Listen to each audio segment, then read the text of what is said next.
KREM 2 News begins now. Thank you for joining us on KREM 2 Plus. I'm Tim Pham. This is your KREM 2 News Week in Review. Join us as we take a closer look at some of the biggest stories in the Inland Northwest this past week. Is just take a deep breath and just look around just for a minute. Just look around. If that didn't bring chills to your arms, I don't know what will. So thank you for being here. Holding candles and at times each other, hundreds of people who knew sophomore Braden Bain gathered at Crunk's Sports Complex in Cheney 4 days after the teen lost his life in a horrific accident. Braden was a really sweet guy, and everyone who knew him was incredibly blessed. The Cheney Fire Department says Braden was impaled when he fell onto a goalpost during PE class last Thursday. He was rushed to Sacred Heart Children's Hospital, but doctors were unable to save him. Last week is just about as low as we get as a school. Cheney High School Principal Brett Hale says it was comforting to see students wearing blue for Braden today, along with his soccer jersey number 7. Braden's mom hugged as many students as she could tonight and stood alongside his teammates, friends, and former teachers. This kind of a kid doesn't come along that often, and it shows a lot about these two people standing right up here and what they did to raise this young man. Braden loved to fish. This boat was his happy place. Students were asked to sign and write messages all over it. I really miss him. I wish, he was here. And he's looking down and looking at everyone.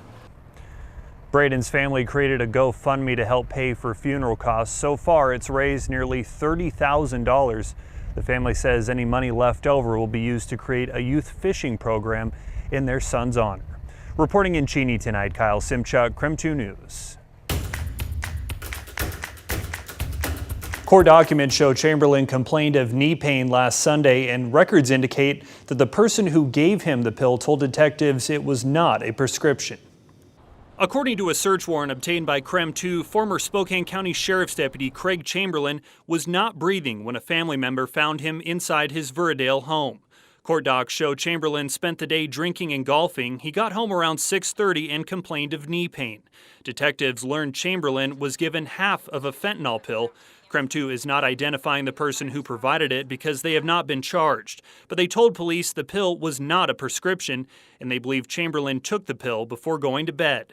He was pronounced dead at 9:23 p.m. Sunday night, shortly after a family member called 911. According to court docs, the person who provided the fentanyl pill told detectives they understood how dangerous the drug is and did not want to say where they got the pill. Detectives found 3 additional pills on them. Chamberlain's sudden death shocked the Spokane community, which he served for roughly 2 decades. He was seen in many TV interviews during his time with the sheriff's office. Now, only toxicology tests will confirm if this was actually an overdose, and it could take several weeks for the medical examiner to get those results. We'll continue to keep you updated as we learn more. In the meantime, you can read the details of the court documents on our website, KREM.com.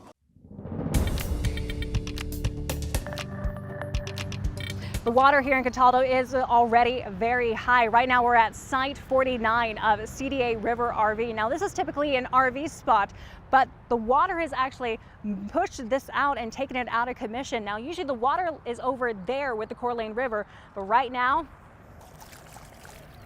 it's right here. And according to the National Weather Service, we're seeing a lot of issues with rising waters. As of Thursday afternoon, the Coeur d'Alene River here was just a foot under what is considered minor flood stage. And over the next few days, the Weather Service is expecting more issues with not only this river, but also with other rivers and creeks around the inland Northwest. It's not all fun and games when it comes to the sunshine, especially when it leads to flooding. For CDA River RV in Cataldo, it's meant losing customers. A lot of refunds, and right now we had customers we had to turn away today because we'll be evacuating tomorrow. According to the National Weather Service, the inland Northwest is seeing rising water levels thanks to the recent warm weather, melting the snow up in the mountains, as well as the recent rain. Now, with more active weather on the horizon, service hydrologist Robin Fox with the National Weather Service says there's cause for concern. that wet weather is really going to cause a lot of our areas, creeks and rivers, to spike up. Areas of concern include the Coeur d'Alene River at Cataldo, the St. Joe River at St. Mary's, and the Kettle River up in northern Washington.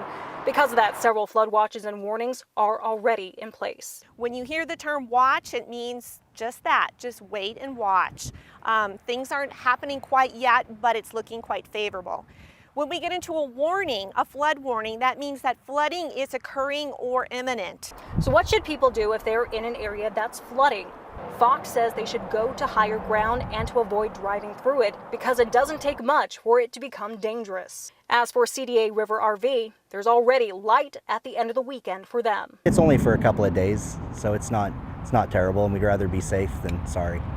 Fox also says with the expected stormy weather, there's also the chance for flash flooding. She says some areas that can be prone to it are rivers and creeks with steep terrain, as well as burn scars, which could see flooding and flood risks even years after a fire. In Cataldo, Cody Proctor, KREM 2 News.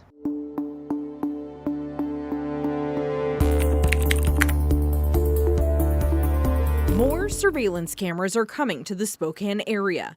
Right now, the Spokane County Sheriff's Office has 5 CCTV cameras on the county campus, and it wants to buy 2 mobile units next year for unincorporated county areas. More cameras will come with the launch of the county's real-time crime center. But right now, the Sheriff's Office is working with a consultant to determine how many cameras it needs and where they should go. While some people have privacy concerns about the cameras, Sheriff John Knowles says the cameras won't use facial recognition technology and they'll only be used in public spaces. This is the Sheriff's Office bringing technology that we have needed for a very, very long time to enhance our capabilities of keeping our community safe. The Spokane Valley Police Department has 1 mobile camera unit and another on the way.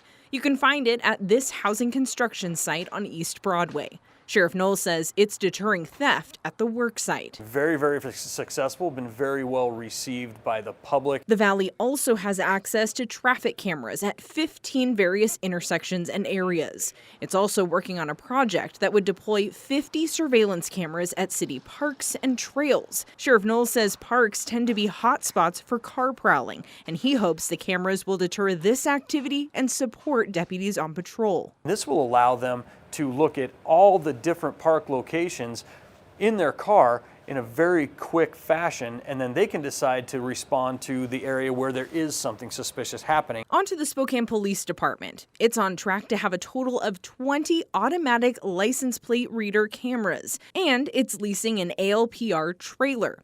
5 of the 20 are mounted on patrol cars, and 2 will be installed on the Maple Street Bridge. SPD is also working on a grant to buy the remaining 13 ALPR cameras this year. Those will be permanently installed in areas with the busiest streets. SPD already identified several potential locations across the city and at its borders. These will help us do things like solve violent crimes, identify and find stolen vehicles. SPD also has 15 portable cameras currently in use, with plans to add 5 more. The department can't share their locations because that could jeopardize active investigations.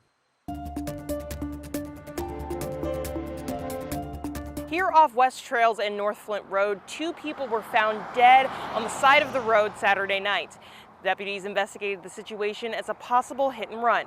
Today, Megan Skilling's dad, the woman accused of being behind the wheel, appeared in court. Court documents say 29-year-old Megan Skilling's dad told Spokane County Sheriff deputies she fell asleep at the wheel and thought she hit a power pole Saturday night.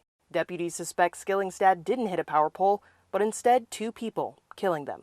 Monday, Skilling's dad appeared in court for 2 counts of vehicular homicide and hit and run. Skilling's dad's family member took the stand to advocate on her behalf. For anyone who knows Megan, she just has such a heart of gold, and she's just been struggling with some things lately, including alcohol, and we love her so much, and she was just in the wrong place in the wrong time and using the wrong substance. According to the Spokane County Sheriff's Office, just before midnight Saturday night, a 911 caller reported a woman in a ditch. Tyler Zeman says he was that caller.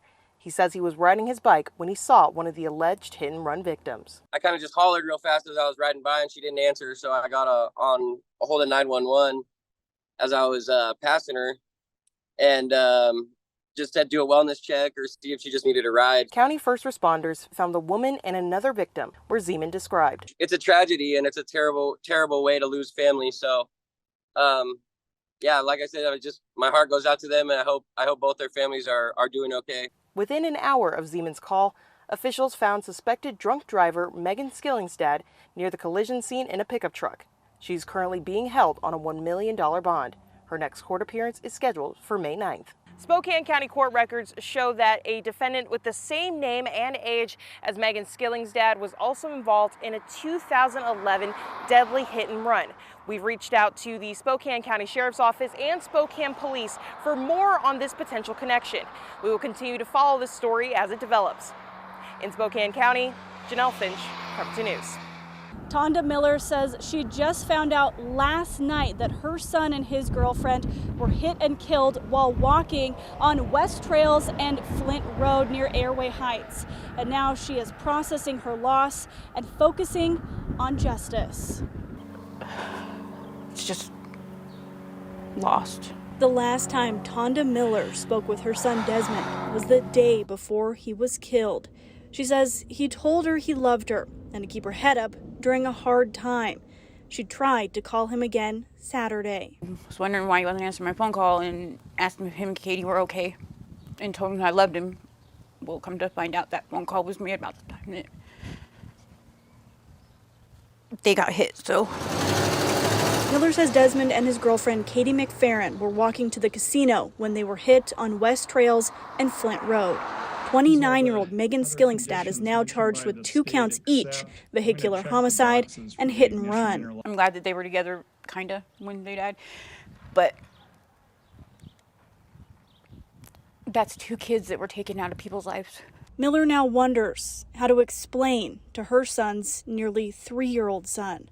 But her biggest question, how Skillingstad was on the road at all. In 2013, the then 19-year-old was convicted in a fatal hit and run. Court records show she hit a bicyclist who later died. She later pleaded guilty to failure to stay at the scene of a fatal accident. She served 4.5 months and did more than 200 hours of community service. She took a life already, and then 2 more snapped out in one time. Like, I'm not gonna let this go. I'm not. Miller says she'll be at every court appearance. And just for them to be snapped out of life like that I'm not letting it go. There's gonna be something good coming out of this. Skillingstad is being held on $1 million bond. Shannon Mowdy, KREM 2 News. 2024 will mark the end of the Governor Jay Inslee era and open up the governor's race. Could the fact that there's no incumbent actually help Republicans end their 40-year losing streak here in Olympia? This encourages school districts, charter schools, and saying it's time to pass on the torch, Governor Jay Inslee says he will not seek a 4th term. I feel very energized every day when I go to work. I feel just as much energy today as I did in the first day. But I do think there's a season, to everything there's a season. And the season right now, I think, is having a first term maybe more important than having a 4th term. First sworn in 2013, Inslee, a former congressman, says he's proud of his time in Olympia, from getting environmental laws passed, enacting policies he says saved thousands of lives during the pandemic, and just last week he signed legislation banning the sale of guns defined as assault weapons, and inking some of the most protective abortion rights laws in the entire country. He's accomplished a lot, and so he's going to be leaving on a very high note. He has good national reputation, and he's accomplished a lot here in the state of Washington. King 5 News political analyst and former Democratic Governor Gary Locke says Inslee will not be a lame duck in his final 20 months in office, noting that an outgoing governor may be more willing to use his veto pen. So actually, he has a lot more freedom to be a little bit more outspoken and to really reveal how he feels about some of these things that the legislature has passed.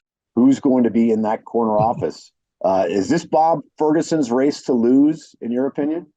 It's really too early to tell. You're going to have a lot of Democrats throwing their hat into the ring. As for successors, although he hasn't announced a run, current Attorney General Bob Ferguson has been long mentioned as a potential frontrunner for Democrats. Well, I think this announcement will spur a kind of shakeout over the next several months of who the Republican frontrunner or frontrunners are going to be. King 5 News political analyst Rob McKenna, a Republican and former state attorney general who ran against Inslee in 2012, says while Republicans have not had any luck in governor races for decades, 2024 could be different. It's easier to run for an open seat than it is to run against an incumbent governor, even one who's relatively unpopular. So this is an opportunity for a Republican candidate who's strong.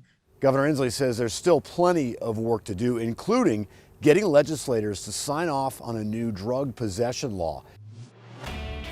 Our question comes from viewer Sergio De Leon. So my question is that, is it true that there's a fault line that goes down Division Street?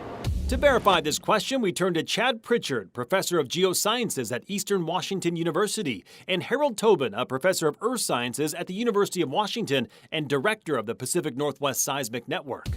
Is there a fault line that kind of runs north to south through Spokane, kind of paralleling Division Street? I know that there are some evidence of faults that have been mapped, underneath and running through Spokane in that general north to south kind of configuration. While Tobin says the risk of earthquakes, specifically strong, damaging quakes, isn't nearly as great in eastern Washington compared to western Washington, there have been small quakes recorded in Spokane. This map from the Journal of Geophysical Research shows where those small quakes have been detected. The white circles indicate where they happened, and these are all between a magnitude 1.6 and 2.2. I heard this awful boom, and my bed started to shake. Felt a big rumble and a pop and just wondered what it was. You may recall in 2001 when a stronger, nearly 4.0 magnitude quake hit beneath downtown Spokane, causing bricks to fall from chimneys and left visible cracks in walls. There are definitely north-south faults in our area, but not that I know of that are extremely active. Chad Pritchard says the more significant fault line in the Spokane area is the Latah Fault that runs along the west side of Spokane, including along Latah Creek. But other fault lines in the region are even more significant. The biggest earthquakes are going to be coming from Sandpoint area. We have the Lewis and Clark fault zone, and then down south in the Tri-Cities area. And then, of course, off the west coast at Cascadia. But just because fault lines have been detected in and around Spokane at this point, Pritchard and Tobin don't see a reason for people in eastern Washington to be overly concerned. Despite the fact that we have some evidence that faults exist in Spokane and that there have been some small earthquakes in Spokane, we don't really see any evidence of something that would be concerning about the potential for a very large earthquake. They can happen and take us by surprise, but really we don't see that hazard in the same way as other parts of the state. So we can verify, yes, several fault lines have been detected in and around Spokane, including ones that run north to south, but none that our two experts say show a potential for producing a large, damaging quake.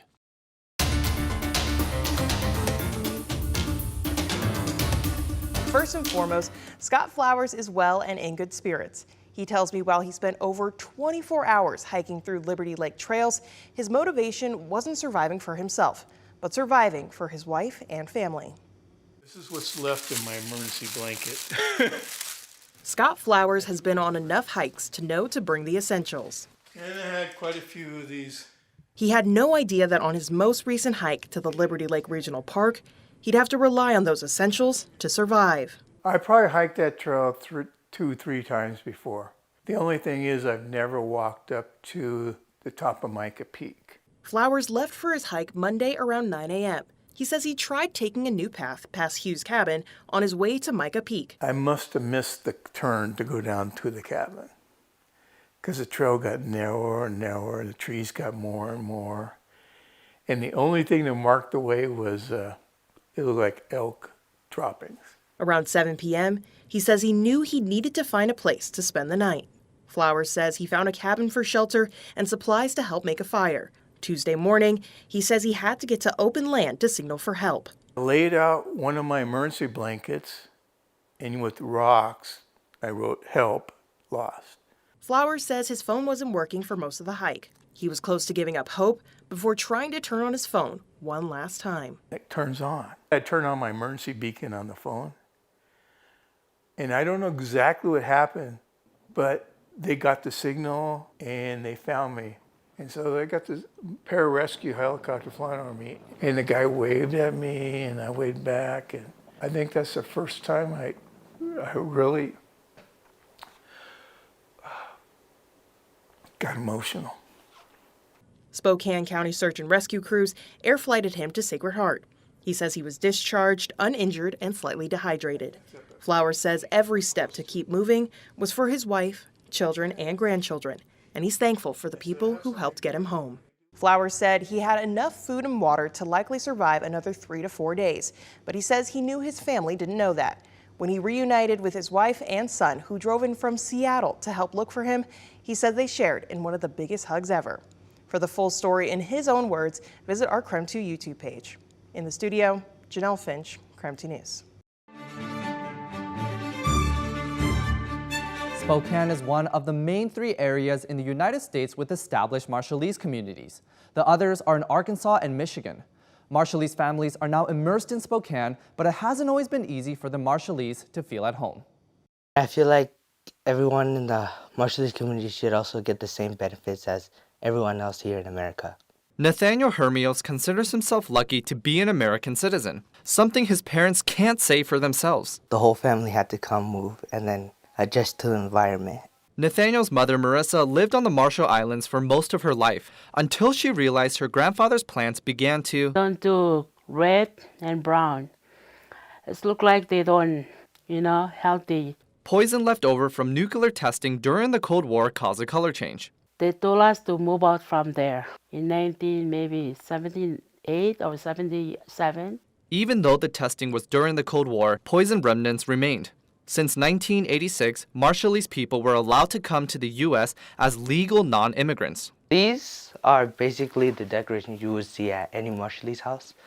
Majority of these tend to be handmade. Many fled to Spokane because there was already a strong community. Spokane now has more than 15 Marshallese churches. In the beginning in Spokane, there wasn't that much Marshallese. But as we grew up more, we started noticing more and more Marshallese coming together. Marshallese immigrants came to Spokane to give their children a better life. Aside from English, you might be surprised to learn what the second most spoken language is in the Spokane public schools. Not Spanish or Russian, but Marshallese. Most of our students are from the Marshall Islands, which is here in Micronesia. Cindy Hagan is an English language development teacher at Shaw Middle School. Ancestors. She also runs a Pacific Islander club at the school. I wanted to give students that place to come together and have a sense of ownership in the school and a sense of belonging. A sense of belonging that communities and schools notices every day. I love their sense of community. Like, they are very tied in with their own community. Communities in Schools is an organization that facilitates low-income programs throughout SPS. Their program manager says Marshallese students stick up for one another. I feel like they're very expressive in being able to show other people what their community is. According to the U.S. Department of State, people from the Marshall Islands are not considered immigrants or refugees, nor are they considered U.S. citizens. I really need those things, but I have to stay away to take care of the, family. As for Nathaniel, he hopes that his parents and many of his friends can get the rights they deserve. It feels like just being forced to give money. And that's how I see it as I'm still growing as an adult, and I still see that it's kind of unfair. Nathaniel has yet to even step foot on the Marshall Islands, but he continues to share his culture with the rest of Spokane. The Marshallese are a small but mighty community. As of 2023, the United States government still considers them as legal non-immigrants. In the studio, Nathan Han, KREM 2 News. A bowling alley, gym, grocery store, trampoline park. These are just some of the ideas people living in Airway Heights say they want to see out of the old Village Center cinemas. Real estate agents hope by noon tomorrow, a prospective buyer will make a bid on the old theater. It's been a while since movie posters were displayed outside of the Airway Heights Village Center cinemas. It's always sad to see a business close to your home go out of business. Josh Stanfield has lived in Airway Heights for 8 years. In that time, he's seen the theater go from open and operating to vacant and quiet. It's a common story these days. Real estate agents hope this isn't the theater's story for much longer. Bornhoff Real Estate is representing the property sale. When Stanfield heard about the sale, he says he had high hopes for the theater's future. I thought it would be a great opportunity for attraction to bring people and money into Airway. He says he'd like to see the building used as an option for nightlife. As it stands, really the only option for nightlife west of Spokane is the casino at Northern Quest. I'm reminded of a club I was at in San Antonio that had a different themed area on each floor, and the way I see it, this has 10 soundproofed rooms. You could have a jazz club, a karaoke club, country bar, whatever. According to the theater's listing, the 29,000 square foot building sits on 7 acres of land and has nearly 400 parking spots. Bornhoff lists a car dealership, warehouse, retail center, and church as possible uses for the space. In Airway Heights, Janelle Finch, KREM 2 News. Well, it's the call every football player longs to hear, and it came on day 2 of the 2023 NFL Draft for Dayon Henley, and it just so happened to be from one of his hometown teams. I'm a Charger. Just to be home and be able to be in my city and be a Charger is probably the greatest feeling, something I couldn't even imagine. The Los Angeles Chargers drafted Henley with the 85th overall pick in the 3rd round. It may have been a longer wait than Henley expected for the call, but he is keeping it all in perspective. I was a 2-star recruit out of high school. Didn't have a position. I redshirted as a junior in college. It's not normal. So to go to the 3rd is a blessing. If I was to go undrafted, if I was to slide to the 7th, what people fail to realize is I would still be going to the NFL. So I'm beyond blessed and grateful for the situation and where I am. Henley shined as a senior at WSU, finishing 2nd in the Pac-12 in tackles and becoming a finalist for the Dick Butkus Award. He credits the WSU coaching staff for preparing him so well for the NFL. I spent a lot of time in that film room, a lot of time with my coaches talking and having extra conversations. Coach Dickard, asking him a million questions because I knew that he had knowledge upon my position and just eating off of those with greater knowledge than I have in the sport that I love. Henley now joins a defense filled with longtime NFL stars, and he hopes to soak up even more knowledge to help improve his game. Shout out SpongeBob. I'm trying to be the biggest sponge above ocean level and take in with anything I can, I just aspire to be like the guys that I'm going to be around, and I want to be accepted in as a key role player eventually. And I know nothing is given, so I want to earn that, of course. Henley will wear number 0 in LA, and when I asked Dayon why number 0, he said, "I'm the first Charger to ever wear that number, and I'm thinking of making a statement and starting my career by doing something no one has ever done before." The Ranger is already standing out in his early NFL career. Thank you for joining us here on KREM 2 Plus for a look at some of the biggest news stories of the past week. For the most current news throughout the weekend, you can watch our latest newscast right here on KREM 2 Plus. Just look for them in the bottom navigation menu. I'm Tim Pham. Thanks for watching.